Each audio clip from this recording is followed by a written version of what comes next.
it was also set up with such power that it became a directing force of mind action where nothing changes.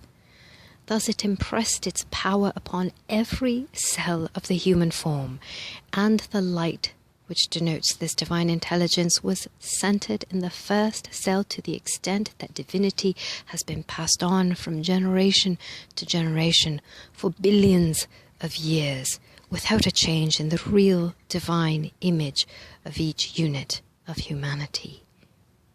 It will go on unchanged for 100 billion years, as it is established as immutable law. And an established law in the cosmos is unchangeable. Law should be Lord, as there is but one law, one Lord, for all established mind action. Man is the Lord in full control of divine law.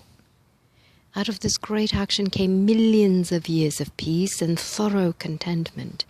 Each one was the conquering Christ King of his own domain, yet a willing helper and worker with no thought of self or selfish ends in that which was the good for all, as an abundance of all things were there for all to use. Then groups claiming free will of thought and action began withdrawing unto themselves. They longed for change. They wanted to know of material things and to think of themselves rather than for the entire group. Thus larger numbers withdrew from the main household, as it was called at that time.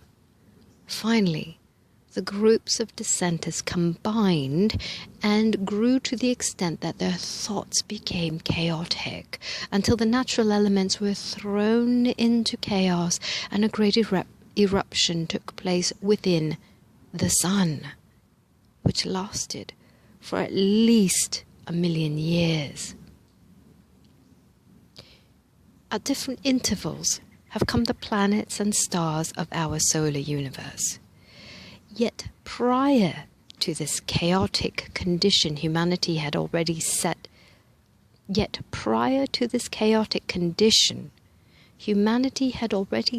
up in definite mind action such a divine balance that to the chaos has come order, so divinely exact and perfect that the place any star or planet will occupy at any time can be mathematically determined to the second.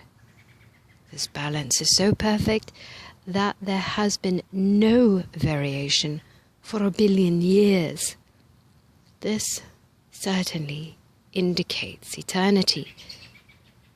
Thus, you can readily recognize perfect law or Lord in action, and it came into being through a great civilization of the human family and through their united will or perfect understanding through the civilization. To this understanding was given the word or name God. It was fully known that this word could be intoned at the greatest vibratory frequency, as it was placed at the head of all language. In the beginning, the word in no way represented a human form, but it did represent a great divine principle set up by the entire human race.